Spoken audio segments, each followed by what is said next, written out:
Dai itabwera.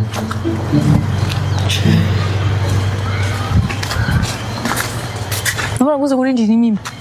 Mimba? Ndi mimba. Iyo mwana ngati mama anabasukuma lokha ni mimba. Pamwe mapanga somaza kundili mwana. Iwe tazikali ndiza serious. Kani sema serious. Serious bosa baba. Mve? Kani sema serious. Okay. Ndofuna ndo kuja. Zona kama unonga fizi. Ndi kuziwa. Ndino kwa finga mimi uli ni mimba uli serious ko. Iwe chimani fusiwe ndi chani? Ai. Imani fusiwe ndi chani? Iwe. Neni nini bado? Ndi bwera kwani konko. Mai wakati ziwaso. Wabangira dala. Akhoselela akakhombe ambu yangu akanipita kwani konko nganya mlango. Iwe aluzungobira. Kwani konko. Banda kuuza.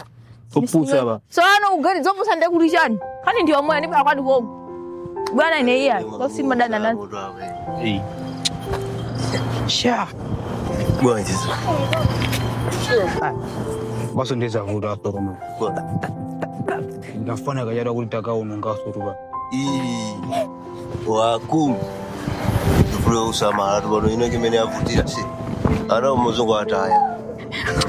So na hospitali ba kwa kumadi brother kumafuna basi tele ngombe yakusukula khadi oje nde uganza befeti zingo spend ndraba no pindu ba. Wazo kwanu kuti muzavula nako da. Sisi ndiye ineko bano mene akwira. Kaya. Mugena kani yapo edo. Kani ya bandera. Baibe na vudira. Nanga VJ again. Yes, mfano Iwe deni ndani. sura na sukulu koka. Ine galira ni kuli tuna rodi tani ko mabe. Nsona iso se nipeza buno ngifika yonje bani kuvutula wana tu ndimeni elitwa si. Washosha narundi zomwezo takulu. Usebedebedebedebede. Marudere sama frauditi siane so digonguma na zori. Bora sinema zori kana gine mene ya sa. Wana yuneko bano. Akulu. Hey.